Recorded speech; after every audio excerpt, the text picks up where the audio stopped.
श्री सद्गुरु महाराज की जय। महर्षि में ही सत्संग सुधा सागर से गुरु महाराज का प्रवचन। मस्तिष्क को ताज़ा बनाने के लिए सत्संग।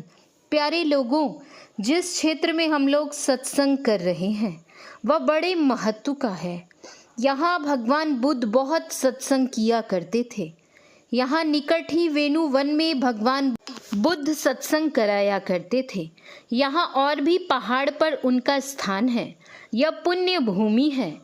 आप लोग जो सत्संग प्रेमी हैं, घर के कामों को छोड़कर विहार के इस कठिन महंगाई के समय में भी खर्च करके यहाँ आए हैं, यह देखकर मेरे चित्त को बहुत ही प्रसन्नता होती है।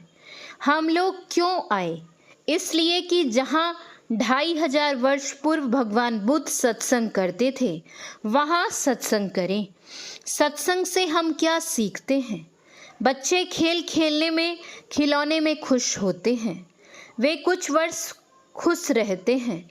उनको समझाया बुझाया जाता है। अभिभावक की ओर से उनको भय दिखाया जाता है, दबाव डाला जाता है और विद्याभ्यास में लगाया जाता है। जैसे जैसे वे विद्याभ्यास में बढ़ते हैं, वैसे वैसे उनके ज्ञान का विकास होता है। वे समझते हैं कि बचपन का खेल भले ही छूट गया, वह सदा का सुखदायक नहीं था।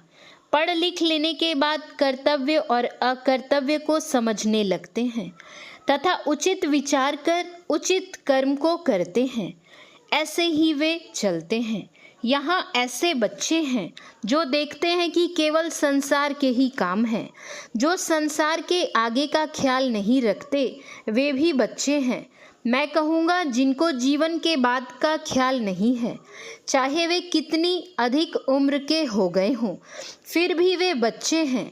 चाहे वे मेरी उम्र 83 वर्ष के हों व मेरी उम्र से अधिक के हों, विद्या से अनुचित और अनीति को समझते हैं, फिर भी उन्हीं में चलते हैं।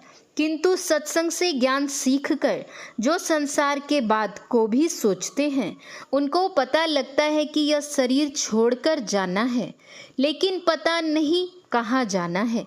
जाना जरूर है, कहाँ जाना है पता नहीं, रास्ता मालूम नहीं, स्थान मालूम नहीं। कितनी चिंता की बात है। इस बात को जो चेतते हैं वे ही सयाने होते हैं, वे ही बालपन के खेल को छोड़ते हैं। इन्हीं बातों को समझाने के लिए संत लोग संसार में विचरते हैं। संतों ने संसार के खेल को देखा और कहा कि इसको छोड़ देना अच्छा है।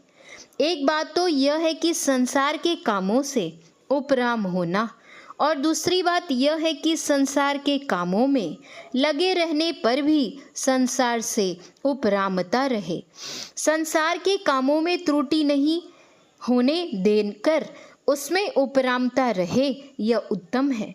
जो संसार के कामों को छोड़कर रहते हैं, वे भी संसार के कामों और प्रबंधों को छोड़कर नहीं रह सकते।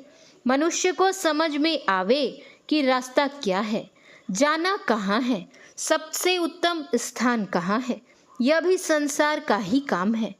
और कामों से मन को हटा लिया जा सकता है, लेकिन इससे हटा नहीं जा सकता।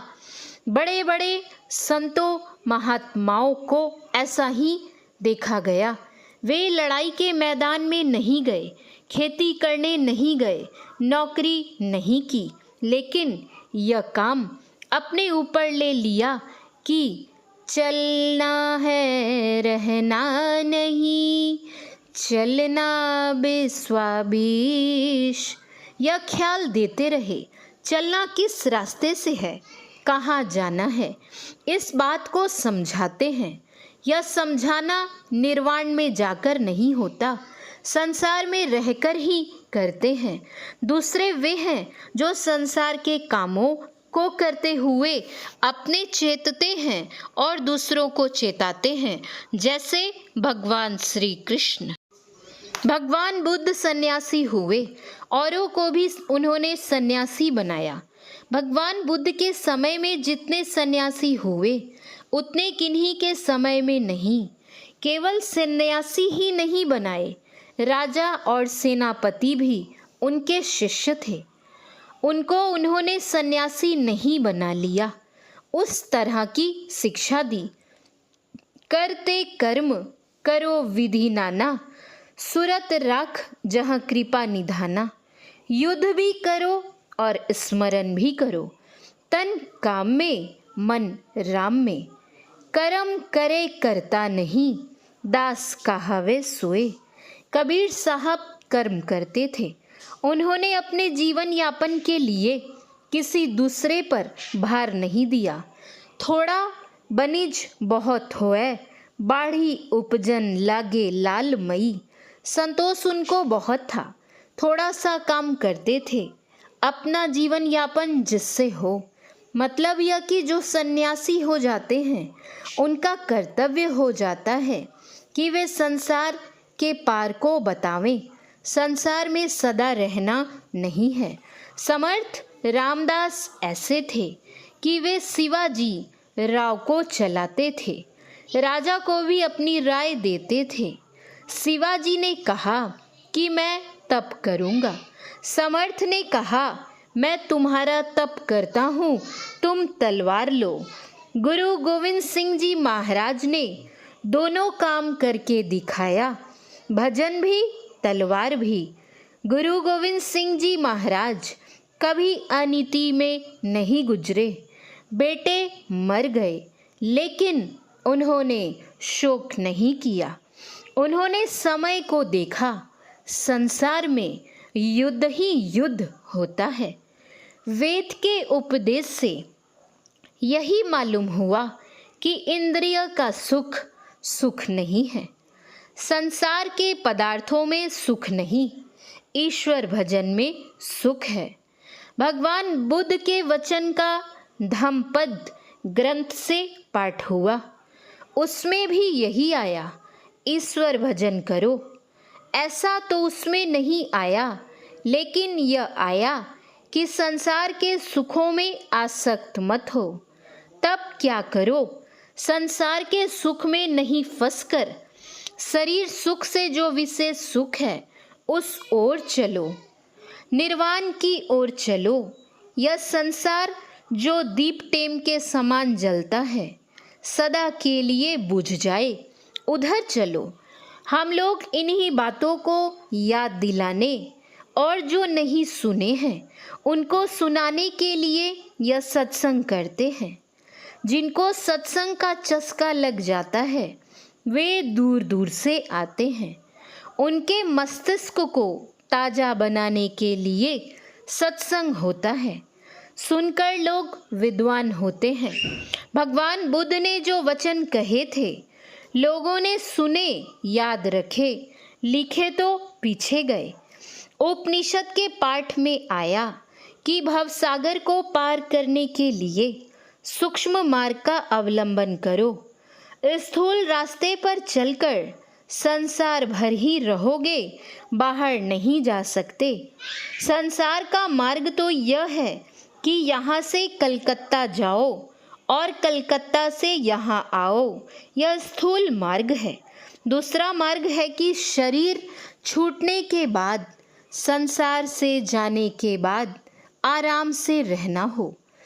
इसके लिए जो उत्तम उत्तम कर्म है स्थूल दर्जे के ही हैं, फिर भी उत्तम है, उनको करो। सूक्ष्म मार्ग बहुत उत्तम है। लखे रे कोई बिरला पद निर्वाण, यह बाहर में नहीं है, भीतर का रास्ता है, उस पर पैर से चला नहीं जाता, सूक्ष्म अवलंब लेकर चलना होता है।